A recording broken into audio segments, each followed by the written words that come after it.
আসসালামু আলাইকুম শিক্ষার্থী বন্ধুরা, ডিগ্রি প্রথম বর্ষের পরীক্ষা ইতিমধ্যে অনুষ্ঠিত হয়েছে এবং পরীক্ষা শেষ হয়ে গেছে। এখন অনেকেই রেজাল্টের জন্য অপেক্ষা করছে। এখন শিক্ষার্থীর মনে একটি প্রশ্ন অনেক ঘুরপাক খাচ্ছে যে কত নম্বর পেলে পাস, এবং ইনকোর্স প্লাস লিখিত মিলে কত নম্বর পেতে হবে পাস করতে হলে, নাকি ইনকোর্স ও লিখিত পরীক্ষায় আলাদাভাবে পাস করতে হবে। এই সকল প্রশ্নের উত্তর দিব আজকের এই ভিডিওতে, তাই অবশ্যই ভিডিওটি শেষ পর্যন্ত দেখবেন এবং আমাদের ইউটিউব চ্যানেলে নতুন দর্শক হয়ে থাকলে চ্যানেলটি অবশ্যই সাবস্ক্রাইব করবেন। জাতীয় বিশ্ববিদ্যালয়ের অফিসিয়াল ওয়েবসাইট থেকে যে নোটিশটি প্রকাশ করা হয়েছে, এই নোটিশটি যদি আমরা লক্ষ্য করি তাহলে এখান থেকে সকল তথ্য আমরা দেখতে পারবো। আমরা যদি আরও একটু নিচে আসি তাহলে এখানে দেখুন গ্রেডিং সিস্টেম উল্লেখ করা আছে, অর্থাৎ কত গ্রেড পেলে কত পয়েন্ট হবে, কত মার্ক পেলে কত পয়েন্ট এবং কোন গ্রেড হবে, সকল বিষয় এখানে উল্লেখ করা আছে। এবং এখানে 5 নম্বর উল্লেখ করা আছে। কোর্সের সর্বমোট নম্বর 100 এবং তার ক্রেডিট হলো 4। 80 নম্বরের লিখিত পরীক্ষা এবং 20 নম্বরের ইনকোর্স পরীক্ষা কিন্তু অনুষ্ঠিত হবে।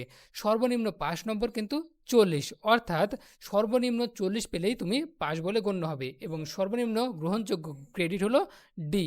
এখানে আরও বেশ কিছু বিষয় উল্লেখ করা আছে, সেটা হলো প্রথম বর্ষ থেকে দ্বিতীয় বর্ষ উত্তীর্ণ হওয়ার জন্য কমপক্ষে 7টির মধ্যে কমপক্ষে 3টি পত্রে ডি গ্রেড বা তার চেয়ে বেশি গ্রেড থাকতে হবে।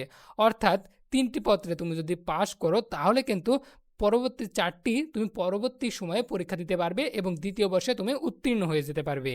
এবং সকল পদের পরীক্ষায় তোমাকে উপস্থিত থাকতে হবে, অর্থাৎ তুমি যদি কোনো পরীক্ষায় অংশগ্রহণ না করো তাহলে কিন্তু এই শর্ত প্রযোজ্য হবে না।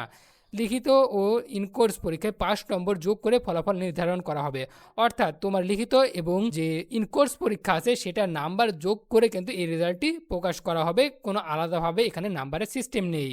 অর্থাৎ তুমি যদি লিখিততে 39 পাও এবং ইনকোর্সে 1 নম্বর পাও, সেক্ষেত্রেও কিন্তু তুমি পাস করে যাবে। আবার লিখিততে যদি তুমি 30 পাও এবং ইনকোর্সে 10 পাও, সেক্ষেত্রেও তুমি পাস করে যাবে।